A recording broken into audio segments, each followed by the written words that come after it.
Seguimos entonces con algunas de las enfermedades que nos restan por ver de nuestro programa y vamos a comenzar ahora a hablar del ergot del sorgo, o también conocido como enfermedad azucarada o mielada en sorgo.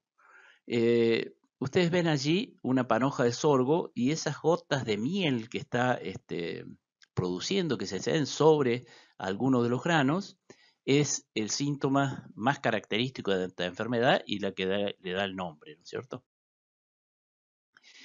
El causal de esta enfermedad es una deuteromicota del género Phacelia sorgi.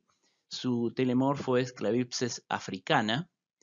Y esta enfermedad es de reciente aparición, o sea, no hace tantos años que está causando problemas en el país y tuvo una expansión global en toda América, tanto del norte como del sur, en muy pocos años. Se habla de que en 3 años prácticamente se extendió viniendo desde Australia y desde Sudáfrica, o de África en general, se extendió en todos estos dos continentes. Los hospedantes que tiene este causal son los sorgos cultivados y también el sorgo de Alepo. Eso es un tema a tener en cuenta en el manejo. Veamos cómo es la patogénesis, porque es bastante particular. ¿eh? Este patógeno penetra en el momento de antesis, o sea, cuando los estambres están produciendo polen allí y la flor, los ovarios están receptivos, allí es el momento en que puede penetrar. Una vez que se ubica sobre las anteras, sigue el mismo camino del tubo polínico y llega al ovario. Los ovarios son susceptibles solo si no están fertilizados, por lo que el periodo de susceptibilidad entonces es bastante breve.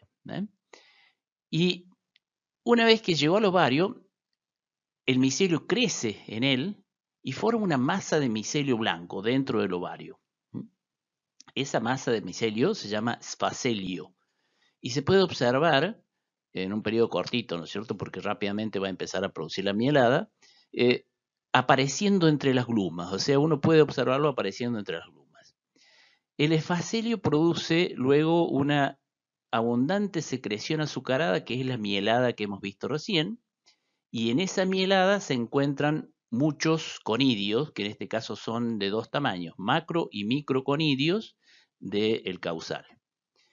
Esa mielada al comienzo es blanca o clarita, crema, y luego, a medida que la planta va envejeciendo, esa mielada se va ennegreciendo porque crecen sobre él varios organismos saprófitos.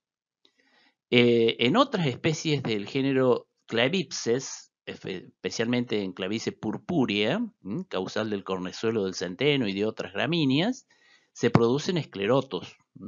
En Argentina no se ha observado la formación de esclerotos para el ergot del sorgo. Sí, en África y en Australia, pero no en Argentina. Ahora, veamos cómo es la patogénesis. Decíamos que la mielada está compuesta en gran medida por una gran cantidad de conidios macro y micro. Cuando las gotas de lluvia caen sobre esa mielada, van a salpicar gotitas, que esas gotitas van a llevar conidios. El viento puede diseminar esas gotitas a distancias bastante importantes. La diseminación también puede ocurrir por semilla, por insectos que van a alimentarse de la mielada, por ejemplo avispas, moscas, por herramientas, etc. La sobrevivencia ocurre en semillas, puede quedar adherido a la semilla perfectamente, a las semillas que no están, por supuesto, enfermas, porque no hay semillas que no sean contaminadas, no enfermas. Solamente puede haber una contaminación externa, a eso me refiero. Y en los restos que queden de las panojas afectadas en el rastrojo. Eso es de un año para otro.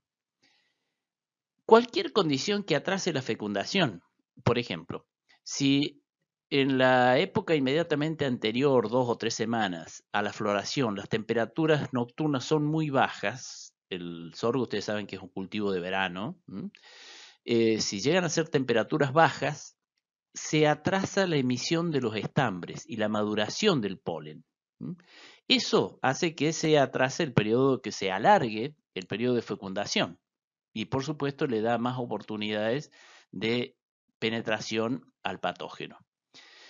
Si cuando se están haciendo semillas híbridas, los sorgos forrajeros y los sorgos graníferos, se utiliza semilla híbrida.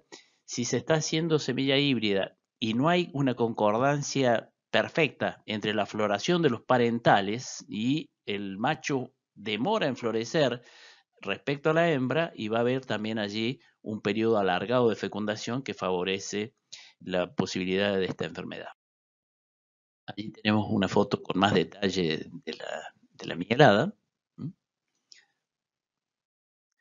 Y acá tenemos una fotografía de los macro y microconidios. Los macroconidios son basiliformes y los microconidios son bastante esféricos. Las panojas afectadas hacia fin de ciclo se las observa ennegrecida, y fíjense las hojas, la hoja que es inmediatamente por debajo de la panoja, como se la observa de un color blanquecino, porque allí ha receptado una gran cantidad de la mielada que se ha producido.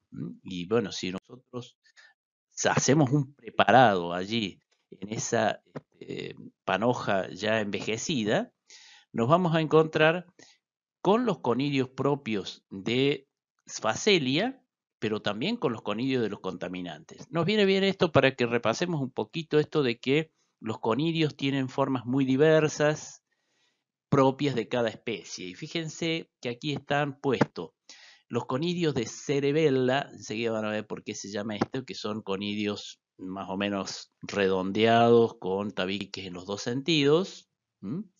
Los conidios de Alternaria, allí no hay un conidio típico de Alternaria, esos conidios seguramente todavía les faltaba desarrollarse, tienen tabiques en un solo sentido, y Alternaria normalmente tiene tabiques en los dos sentidos, y también de Phacelia. Entonces nosotros en un preparado, cuando ya está contaminada la mielada, encontramos esos acompañantes. Fíjense, esto lo puse como detalle interesante, ¿no es cierto?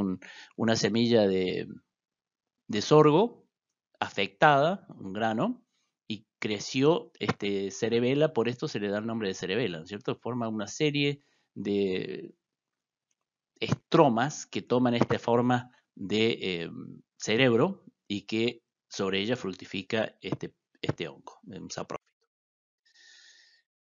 Bueno, ¿qué hacemos para manejar el ergo del sorgo? Por supuesto, utilizar semillas que no estén contaminadas, manejar la fecha de siembra. Las siembras tardías, supongamos que hacemos una siembra de fines de diciembre o enero, es probable que llegue a fecundarse, pero cuando se fecunde, que va a ser allá a fines de marzo, abril, y va a haber muchas posibilidades de que las temperaturas sean bajas y que ocurra esto de que no haya buena fecundación. La rotación de cultivos para evitar la sobrevivencia del inóculo en el rastrojo, el control del sorgo de Alepo, que dijimos que es una maleza hospedante, y en el caso de la producción de semilla de sorgo híbrido, se aconseja la aplicación de control químico en prefloración para proteger la posibilidad de infección. En otros hospedantes, vimos hace unos días una fotografía de Clavice purpurea en centeno, y lo mismo el mismo cornezuelo puede ocurrir en muchos cereales, por ejemplo en trigo, avena, cebada, triticale, en varias forrajeras de Lolium, Phalaris, Dactylis y varias plantas silvestres también. Esos esclerotos de Clavice purpurea, que ustedes recordarán que eran alargados, producían toxicidad, y la enfermedad era conocida como ergotismo. En humanos habíamos dicho que también producían toxicidad cuando se consumía la harina de centeno en la Edad Media, ¿no es cierto? Y es entonces un problema para el forraje. Es un problema para el forraje porque es una enfermedad seria. El caso de Phacelia sorgi también produce alcaloides.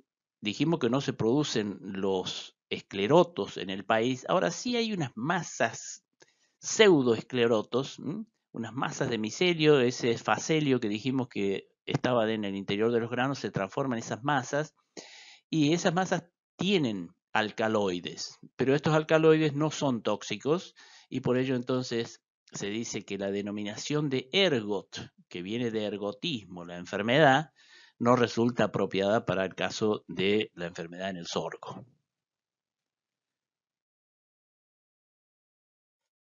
Bueno, allí vemos los esclerosios en el caso del ryegrass, y que decíamos que eran importantes en el forraje. Bueno, vamos a ver otra enfermedad de las que son producidas por algunas deuteromicotas, y en este caso el género Cercospora. Ya hemos visto alguna de Cercospora, no sé si ustedes recuerdan que vimos Cercospora arachidícola, causante de la viruela temprana del maní. Una muy frecuente es Cercospora api, que afecta a varios hospedantes, pero que en el apio produce la viruela del apio. Ya viruela nos está indicando de qué tipo de enfermedad es, ¿no es cierto? Y dentro de las enfermedades de fin de ciclo en soja, vamos a mencionar dos que son muy importantes, que son Cercospora kikuchi, telemorfo desconocido, este es uno de los ejemplos de telemorfo desconocido, y Cercospora sojina, que también hay muchas dudas respecto a si hay un telemorfo que corresponde exactamente. Cercospora kikuchi produce un tizón en hojas, un tizón de color rojizo en las hojas y la mancha púrpura en semilla. Mientras que Cercospora sojina produce la conocida mancha ojo de rana de las hojas o mor. Bueno, los conidióforos y conidios de Cercospora son muy característicos. Los conidióforos son oscuros. Las conidias son alargadas, con diverso número de tabiques. A veces son muy alargadas, otras veces son un poquito más cortas. Pero están ubicadas en un agrupamiento de conidióforos que no llega a ser un esporodoquio y que generalmente se lo conoce como subículo. Es un agrupamiento, es un montoncito de estos conidióforos oscuros. Bueno, este es el síntoma del tizón en follaje de Cercospora kikuchi, muy característico por esa coloración rojiza. Y en semillas también produce esa coloración y el síntoma se conoce como mancha púrpura de la semilla. En cambio, Cercospora sojina produce este síntoma, que el síntoma puro, digamos, sería esas lesiones redondeadas. Y las otras que se ven alargadas, en realidad lo que ha ocurrido allí es que se han unido lateralmente lesiones, o sea, se dice que coalescen las lesiones y se deforma esa forma característica de ojo de rana. Esto de ojo de rana es porque tiene un centro más claro, un reborde de color rojizo. Acá tenemos los conidióforos. Esto sería una forma de diferenciarlo cuando estamos haciendo un diagnóstico a Cercospora kikuchi de Cercospora sojina, ¿no es cierto? Cercospora sojina, causal de la mancha ojo de rana, produce estos conidios que son bastante más anchos y con menor número de septos, mientras Cercospora kikuchi produce unos conidios muy largos, más delgaditos y también con tabiques. Estas enfermedades de Cercospora son favorecidas por temperaturas y humedad alta. Cercospora kikuchi tiene una particularidad de que tiene un periodo de latencia prolongado. Entonces, puede ser que no sea tan de fin de ciclo, sino que su penetración ocurra antes de que empiece la floración y que su desarrollo luego se potencie en el momento de fin de ciclo. La toxicidad de Cercospora kikuchi se atribuye a una toxina que es la cercosporina.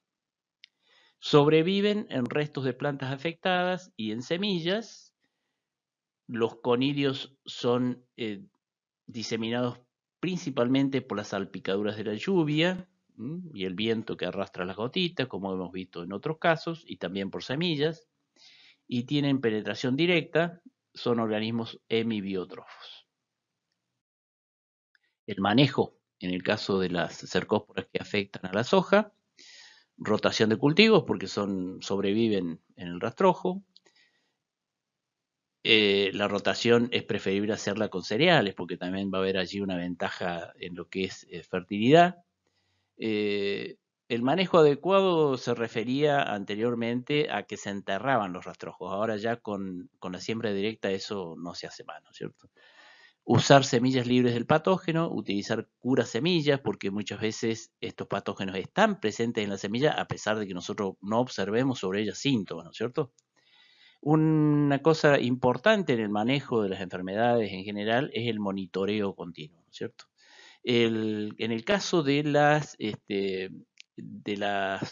cercosporiosis de la soja, hay en muchas oportunidades que se confunde, o sea, una persona que no tenga a la mano un laboratorio donde pueda hacer el diagnóstico correcto, va a confundir lesiones de otro tipo con lesiones de cercóspora y probablemente aconseje pulverizaciones en un momento que no es adecuado, ¿cierto? El monitoreo tiene que ser continuo, empezando temprano, y el diagnóstico tiene que ser un diagnóstico correcto. Se han visto muchos casos de diagnóstico incorrecto que llevaron a pulverizaciones y consecuente gasto en comprar los productos, ¿no es cierto?